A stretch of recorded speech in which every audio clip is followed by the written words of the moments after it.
Olá, líderes! Sejam muito bem-vindos. Meu nome é Luciana Galo e eu vou falar com vocês nesse vídeo sobre mediação de conflitos.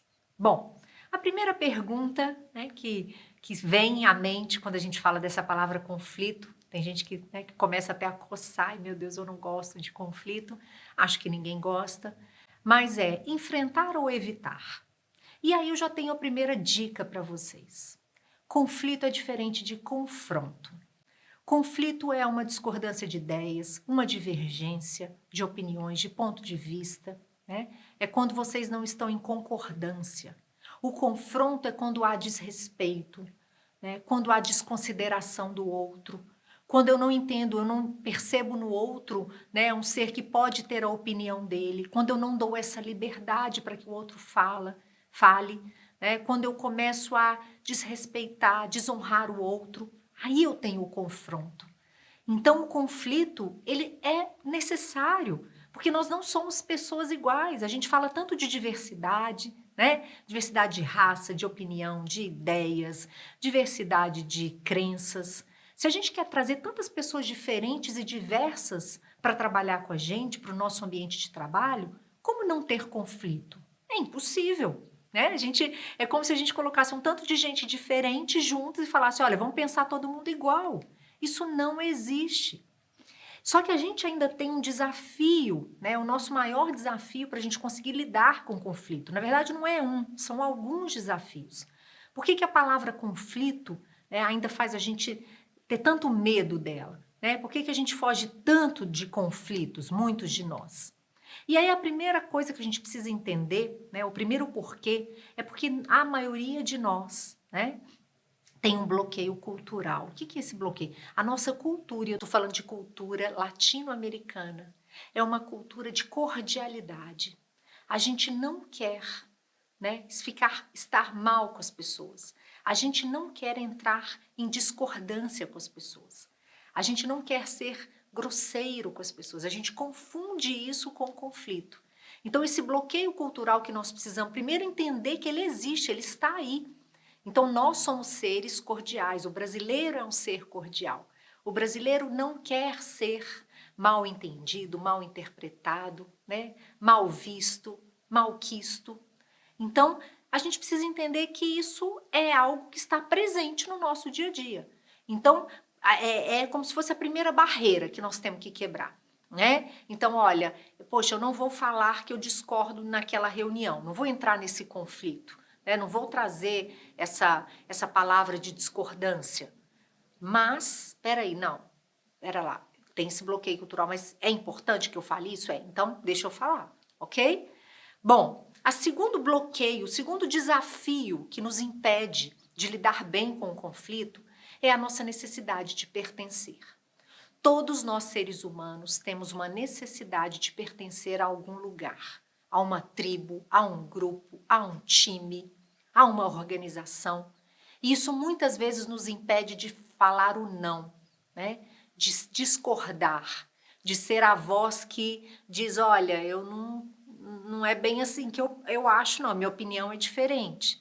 Então, essa necessidade de pertencer a um grupo, ela nos atrapalha às vezes ao entrar num conflito. E por fim, a gente às vezes até tem essa coragem de entrar num conflito, né? Percebe que é importante que eu fale, que eu seja a voz divergente naquela situação, mas eu não tenho método, eu não sei fazer isso. E às vezes eu grito, eu levanto a voz, eu desrespeito o outro, e aí eu vou para aquele lugar do confronto que eu trouxe para vocês. Então percebam, esses 3 desafios, bloqueio cultural, né, da gente ser muito cordial, do brasileiro ser um ser muito cordial, a nossa necessidade de pertencer a um time, a um grupo, a uma empresa, e essa inabilidade técnica, a falta de ter um método de como fazer para entrar bem num conflito, para mediar um conflito, para gerir um conflito, isso tudo nos atrapalha muito a lidar com ele. Mas vamos lá. Como mediar bem, então? Se a gente tem esses desafios, né? Se eu já trouxe para vocês o que está posto, que são os nossos desafios, como é que a gente pode sair desse lugar? Como é que a gente pode enfrentar o conflito de uma maneira boa, né? Produtiva, né? Inteligente, madura? Bom, primeiro é Olhar sempre para a verdade, para os fatos. Buscar sempre, né, e aí quando a gente fala que você vai mediar um conflito, né, porque você pode estar como líder diante de um conflito que precisa ser mediado. Você pode ser alguém que está ali em conflito com o outro, mas você também pode ser chamado a mediar um conflito. Então preste muita atenção. Tenha um cenário transparente, traga a verdade dos fatos, né? Saia mais uma vez dos achismos, olhe para a verdade. Às vezes a verdade dói, às vezes a verdade ela é uma verdade que é injusta, às vezes é difícil, mas é a verdade, é o que está posto ali, né? Quanto mais transparência, mais verdade a gente tem diante de uma situação, mais fácil a gente tem de conseguir mediar bem e gerir bem esse conflito. O segundo passo, a segunda dica, né, para a gente mediar bem um conflito é maturidade e respeito, né? Maturidade é um trabalho individual de cada um de nós. E aqui eu não estou falando de maturidade de idade. A gente pode ter pessoas velhas que não sabem gerir e mediar conflitos. A gente pode ter pessoas jovens de idade que sabem que têm essa maturidade, né?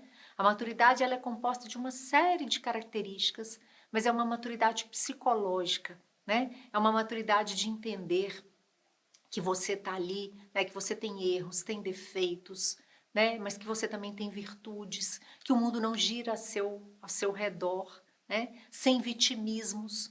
A vítima é uma pessoa normalmente imatura, quando a pessoa se vitimiza muito, é uma pessoa imatura psicologicamente. Então tenha maturidade e tenha respeito pelo outro. Entenda que aquele outro ali, apesar de pensar diferente de você, ser uma pessoa diferente, ter uma história diferente, ele merece respeito. Ele é um ser humano tanto quanto você. Então, precisa ter esse drive, você precisa entrar nesse conflito relembrando maturidade e respeito, quase como um mantra, maturidade e respeito. E muitas vezes, no calor do conflito, no calor das emoções, a gente, né, desrespeita. A gente fala algo que a gente depois queria engolir de novo essas palavras e elas não voltam, a gente não consegue engoli-las. Então, tenha sempre isso em mente. O terceiro item, quando a gente fala de mediar bem um conflito, quando a gente fala de gerir um conflito ou estar mesmo dentro de um conflito, é exercer a nossa empatia, a nossa vulnerabilidade e a nossa confiança. E como que a gente faz isso, né? 3 palavras muito importantes, 3 palavras muito fortes. Empatia é se colocar no lugar do outro, né? É entender que o outro, ele tem a história dele, né? Ele tem os sentimentos dele, que ele não é você. A vulnerabilidade é você se mostrar aberto, é dizer, olha, eu não sei isso, eu não entendo isso. É você ser humilde, é você sair dessa postura de que é o perfeito, de que é o, né, o que não fraqueja nunca, que é o que não tem nada, né, de problema, né, de questões a serem resolvidas, é o forte o tempo todo, isso não existe. Todos nós temos essa nossa vulnerabilidade. A gente precisa aprender a exercê-la de uma forma tranquila, humana. E confiar. A confiança não é algo que a gente consegue do dia para a noite. A confiança é algo que precisa de muito relacionamento, de muita conversa, né? Precisa de um ambiente de muita abertura para que eu possa confiar um no outro. Mas se eu tenho um ambiente de confiança, a chance daquele conflito ser algo positivo é maior. Por fim, olhe para a solução que traga alívio para todas as pessoas. É muito comum quando a gente entra num conflito, ou quando a gente vai mediar o conflito, a gente tomar parte de uma outra. É como se uma outra tivesse que ganhar o conflito. Vamos tentar encontrar um caminho do meio, um caminho de solução para ambas as partes. Por isso que às vezes você não sai de um conflito muito rápido. Você precisa de muito tempo, você precisa de conversas, né? Você precisa entender o que você precisa, o que o outro precisa. E às vezes você não vai conseguir fazer isso sozinho. Às vezes você não vai conseguir mediar um conflito sozinho. Peça ajuda. E deixe ao final acordos bem claros. Cada parte saber exatamente quais foram os compromissos que assumiu ali, né? Vamos mais uma vez sair do óbvio. Ah, tá tudo resolvido então? Tá tudo certo? Não. O que você vai fazer? O que o outro vai fazer? Né? Você que está mediando, que cada uma das partes, quais são os compromissos, os combinados, tenha isso muito claro. né? E assim você consegue efetivamente mediar um conflito, fazer essa gestão do conflito, ou estar nele e conseguir sair dele né, dessa forma madura e positiva e produtiva. Esse foi o vídeo sobre mediação de conflitos. Espero que vocês tenham aproveitado. Nos vemos em breve. Obrigada.